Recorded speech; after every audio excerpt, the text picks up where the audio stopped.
Let me tell you about one of those families I've come to know. I first met Corey Remsburg, a proud Army Ranger, at Omaha Beach on the 65th anniversary of D-Day. Along with some of his fellow Rangers, he walked me through the program and the ceremony. He was a strong, impressive young man, had an easy manner, he was sharp as a tack, and we joked around and took pictures, and I told him to stay in touch. A few months later, on his 10th deployment, Corey was nearly killed by a massive roadside bomb in Afghanistan.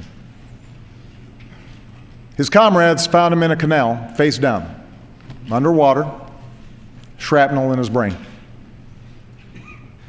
For months, he lay in a coma. The next time I met him in the hospital, he couldn't speak, could barely move. Over the years, he's endured dozens of surgeries and procedures, hours of grueling rehab every day. Even now, Corey's still blind in one eye, still struggles on his left side. But slowly, steadily, with the support of caregivers like his dad, Craig, and the community around him, Corey has grown stronger. Day by day, he's learned to speak again, and stand again, and walk again. And he's working toward the day when he can serve his country again. My recovery has not been easy, he says. Nothing in life that's worth anything is easy. Corey is here tonight. And like the Army he loves, like the America he serves, Sergeant First Class Corey Remsburg never gives up and he does not quit. Corey.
Whenever anybody asks how I lost my arm, I'm telling the truth when I actually say it, but it's kind of joking fashion. But I lost my arm during a game of spades. I got caught cheating on the third book, 3 of hearts. And a lot of people are like, they cut your arm off. And to me, it's instant karma. They literally grabbed the cards, and as they were flipping them over, a rocket came through the roof of the building, landed about 10 feet to the left of me. Ended up fracturing ear to ear in 24 different places, broke my jaw in 3, had a 6-inch skull fracture in the back of my head, 3 broke ribs, 2 collapsed lungs, my intestines severed, and my left arm got mangled.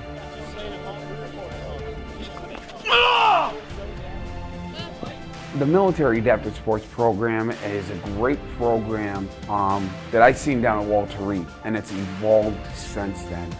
And it started off with more like almost trips, and it was like a sports recreational therapy.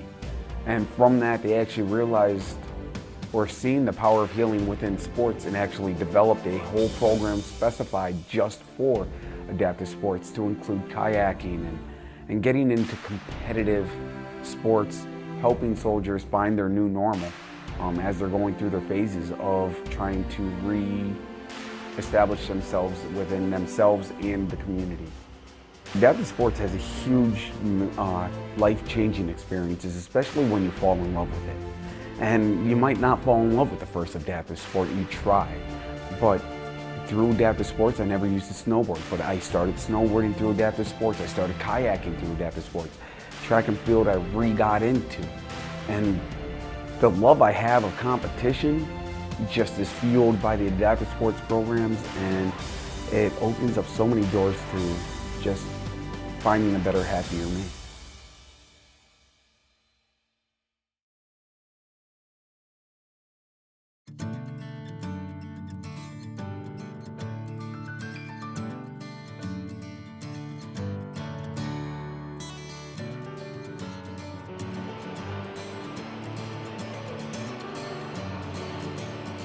Even though I'm in a wheelchair and I'm deaf and I'm blind, I can still do the things that I used to be able to do, and I can do them well, and I can do them at a place where I can compete and I can win, and that was a true encouragement.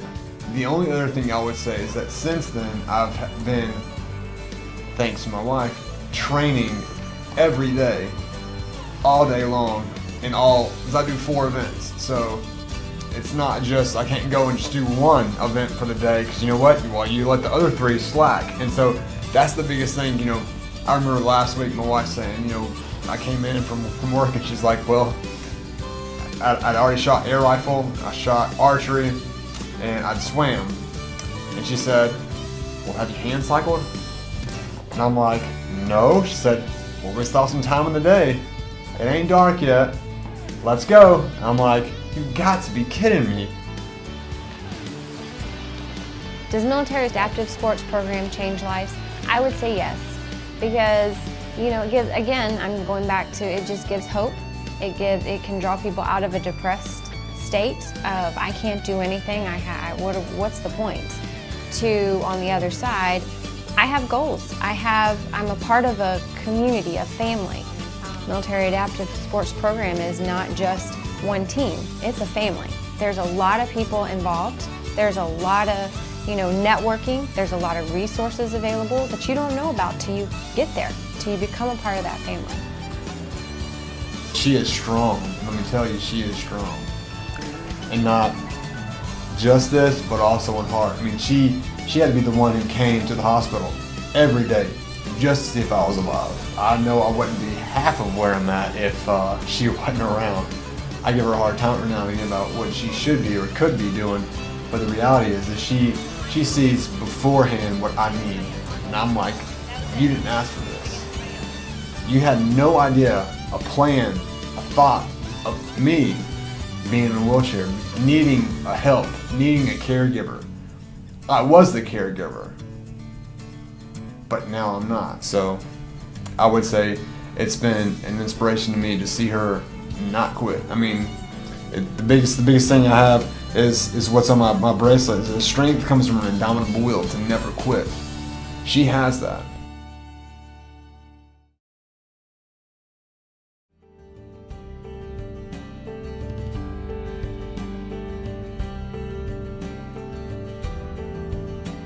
It's good that you have all this support. It's good that people are providing resources for you.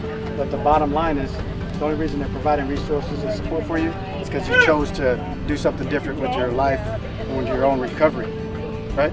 So you've got to take the first step. You've got to be the ones to choose to take the first step. You've got to be the ones that sustain it, things like that. So I think if you continue to do that, you get somebody else involved, we can't go wrong.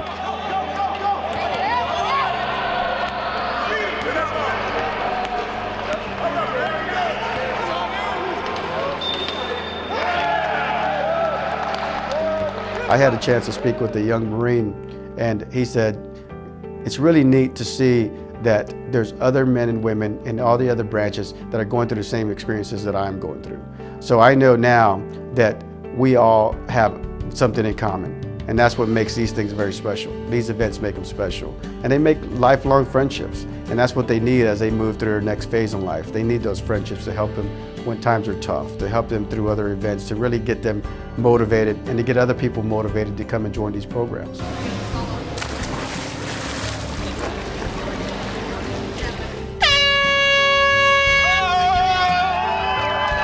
You don't realize how much your teammates are behind you. We have people out here that are trying it for the first time, and they were scared to try things, but during the time out here, they realized that their teammates got their back, and they're like, you know what, I'll give it a shot, I'll try it. I mean, several people come to mind, I don't want to drop their names, but they were out here, they did it, and they felt that their team was behind them. They were able to try something new, like get on a running blade, and even though they've only been on it for a week and a half, they're out there running a race. I mean, that's incredible. It doesn't happen too many other places where you'll see guys have that kind of courage.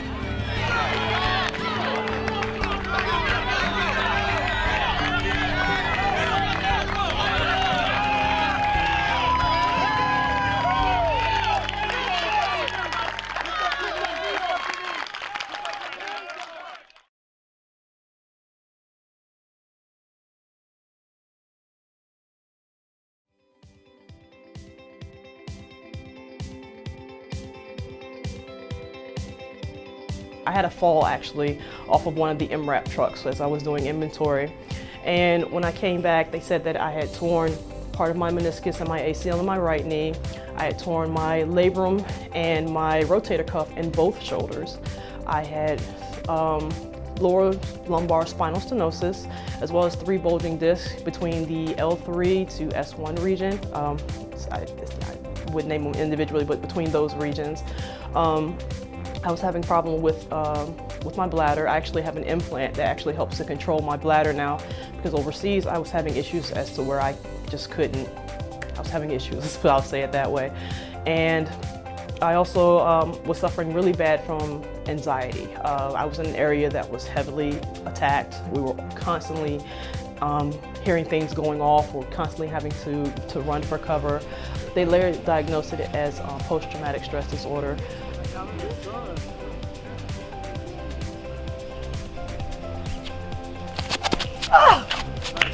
Nice, Monica, nice. I know a lot of bases are now offering adaptive sports programs, and you never know if it's something that you're willing to do until you try it. The biggest thing I've seen as far as with sitting volleyball is that a lot of people, once they get on the court and they start playing, they actually enjoy it. And that enjoyment translates into maybe coming out to the Army Warrior Game trials. It's different things that I guess people don't understand, because they say, oh, this is adaptive sports. I don't want to play basketball from a wheelchair. I don't want to, play volleyball on the floor. But it's a way to get you back active. It's a way to get you back up and just doing some things. A lot of things that I saw when I was stationed at Fort Belvoir Warrior Transition Unit was that a lot of people were just sitting in their rooms. They weren't doing anything. They were like myself. They were depressed about their injuries. This gives you something to do. And it's something great to do, something that's going to, again, get you active, get you going. It may even help you mentally. It helped me a lot mentally as far as participating in a lot of sports, because I wasn't just sitting around being depressed. So for anyone who's maybe just, you're not doing anything, or if you're just want something to do, give it a try. Give it a try. It's not going to hurt anything just to try out adaptive sports.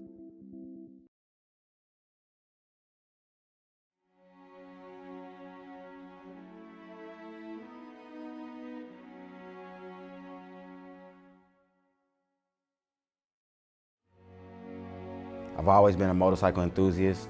I was stationed in Nashville at the time as a recruiter. A lady came on the on-ramp and she was texting on her phone. I remember I looked dead at her, and before she could react, she had already hit me and knocked me off my motorcycle over the barrier into oncoming traffic. And before I could even hit the ground, a car had came and hit me. So, yeah. So that was probably the hardest part for me to get over. Several deployments, been in the Army all this time, senior NCO, and then I probably could deal with it if it was my fault. I would probably be able to cope with it a lot better, but for somebody else's negligence, made me lose my arm, and she kept going. Didn't bother to stop, nothing.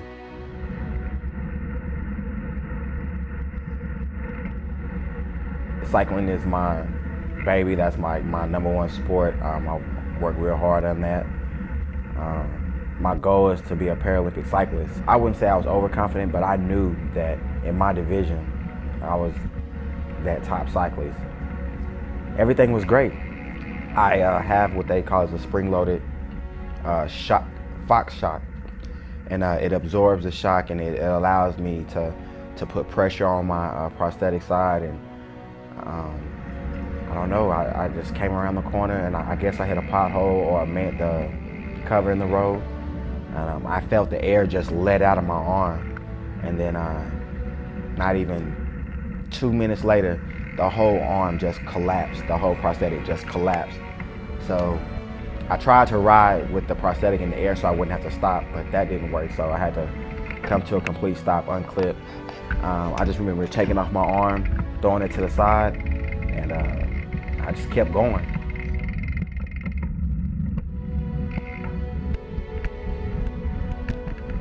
He lost it in the middle of the race. He didn't quit. That's the spirit of these games. He stepped up. One arm, I couldn't imagine how hard it is to control a bike with one arm. And he kept going. And after he was done, I went up to him and I said, you know what? You could have quit and you didn't. That's inspirational to me. There's a lot of reasons why, people want to give up, but I just couldn't do it. I've come too far, I've worked too hard. If anybody else was in my situation, I would encourage them to keep going. I didn't come here to quit, and I wouldn't let anybody else quit, So I just pushed. I just gave it my all, and when I got done, I was literally dry heaving on the side. I just wanted to leave it all out on the course. Even if he doesn't make the team, or even if he didn't put up a good score because he lost his arm, he still competed, he still adapted, and he overcame and finished that race. That's what these trials are about. It's not about who wins or loses. Yeah, you want to make the team, but it's about finding yourself.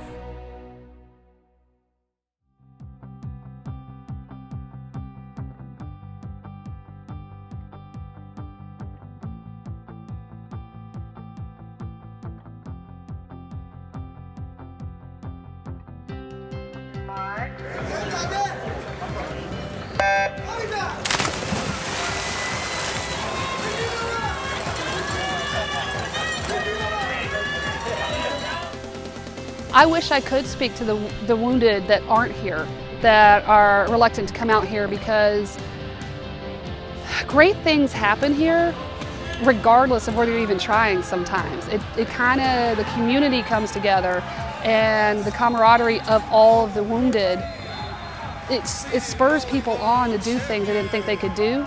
And the coaches are here too to help you do that and figure out, well, I'm not sure if I can swim with one leg. Let's figure out how you can do it. I'm not sure if I can throw a discus. Well, let's figure out how you can do it. There's ways to do it, and that's why the coaches are here. But the greater aspect of that is all the athletes come together, and it's a place of commonality. Everybody here is different. Everybody here has something going on. Sometimes you see it, sometimes you don't, but everybody here has something going on. And you look around like, well, if that guy can do it with no legs, then I can do it because my arm hurts. This spinal issue guy can hardly walk, but he's getting in a bike and going 30 kilometers. It's a commonality of the goal, and we're going to try it, and we're going to see what we can do, not worried about what we can't do.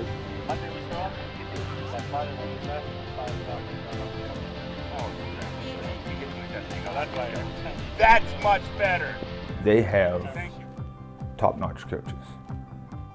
My throws coaches, college coaches, or top 10 in the world throwers,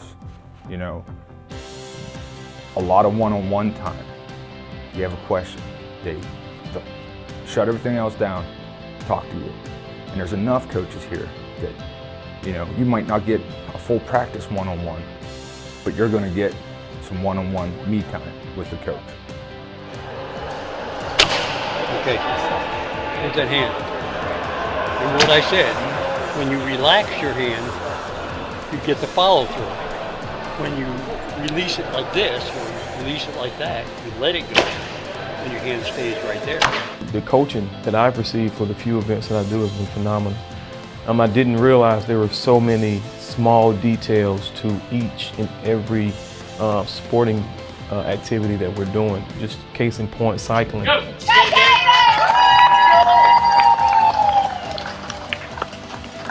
I run pretty frequently back at Walter Reed in Bethesda, Maryland, but I've never gotten down into the nuts and bolts, if you will, as far as things like cornering.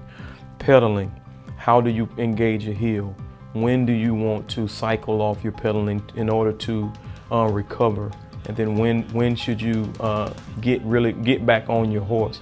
I've learned a lot. The coaches here are first class, top notch. Yes, top notch.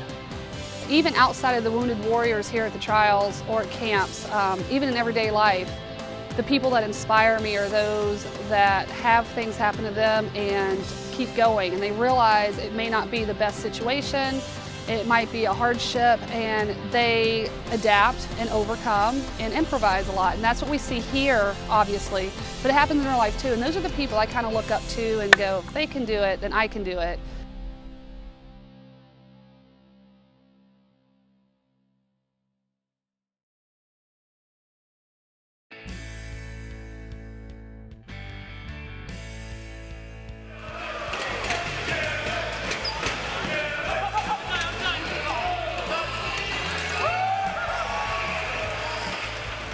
Military adaptive sports to me is mainly taking sports that everybody does, but then because of injuries and limitations that you may have experienced, figuring out a way to still do the same sports in a different way.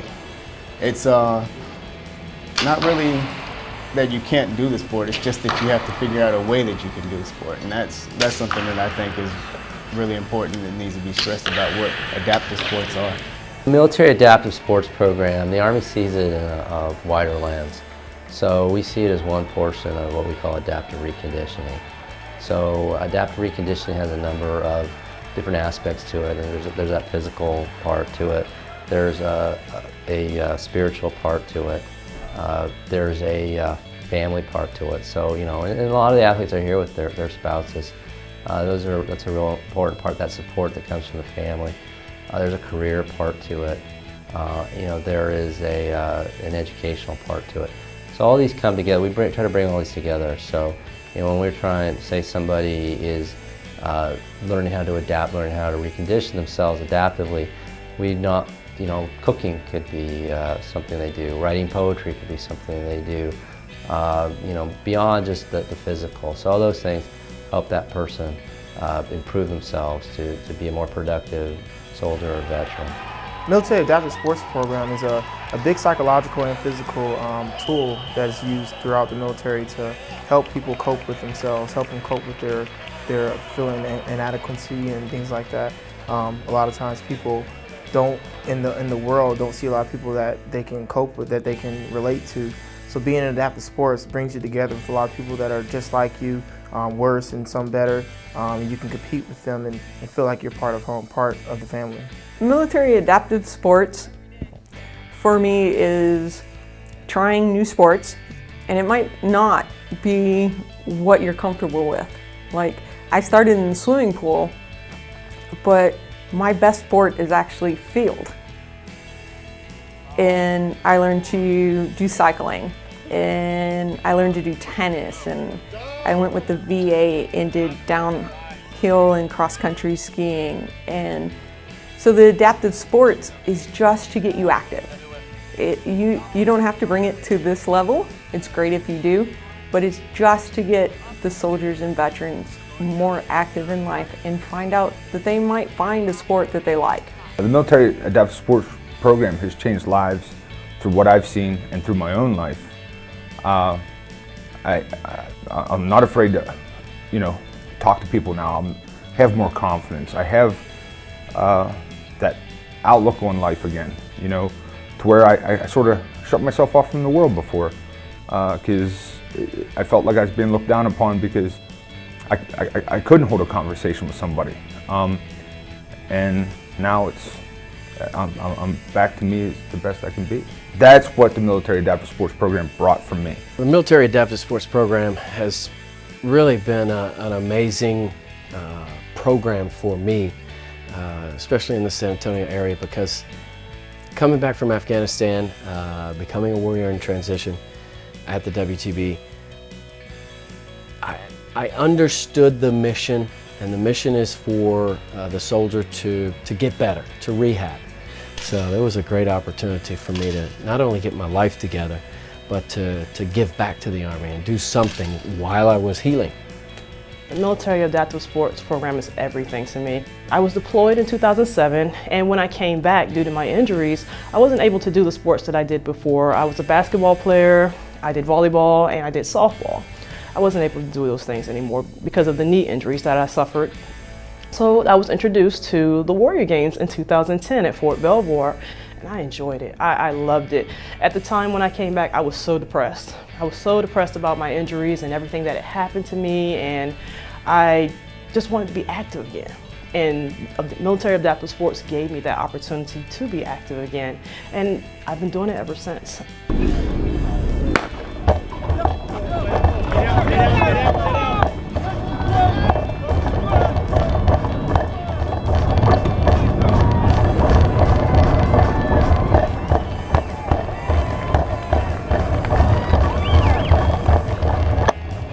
We expect positive change here.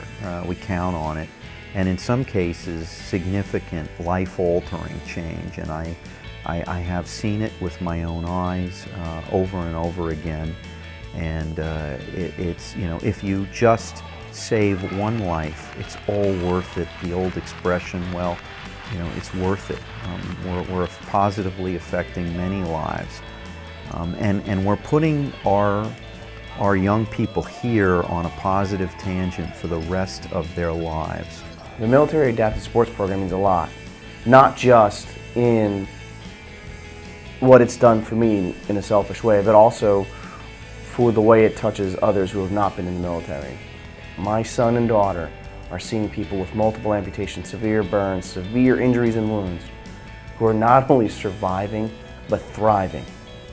The Military Adaptive Sports Program, for me, is a tool. This war has affected all of us, and how are we going to pick up those pieces? And for me, the hope, for me, the way back was adaptive sports and adaptive reconditioning. The most therapeutic time in my life is getting on a bicycle and riding. The Military Adaptive Sports Program, when I think of that, I think about my friends that don't have legs anymore or missing an arm, and the things that they can accomplish, you know, or are accomplishing, and they live such full lives and happy lives, and a lot of people don't get to see that, you know, and they've been in a very low spot and they're able to pick themselves up, and it's incredible. These young men and women have done such great things and made sacrifices for our country that we as a nation owe it to them to provide the best possible support that we can through their recovery process. The wounded, ill, and injured members of the military deserve the very best that our country has to provide for them. I mean, our nation expects it, our leadership expects it, and that's what we should be doing. We should put every single effort we can into helping their recovery process.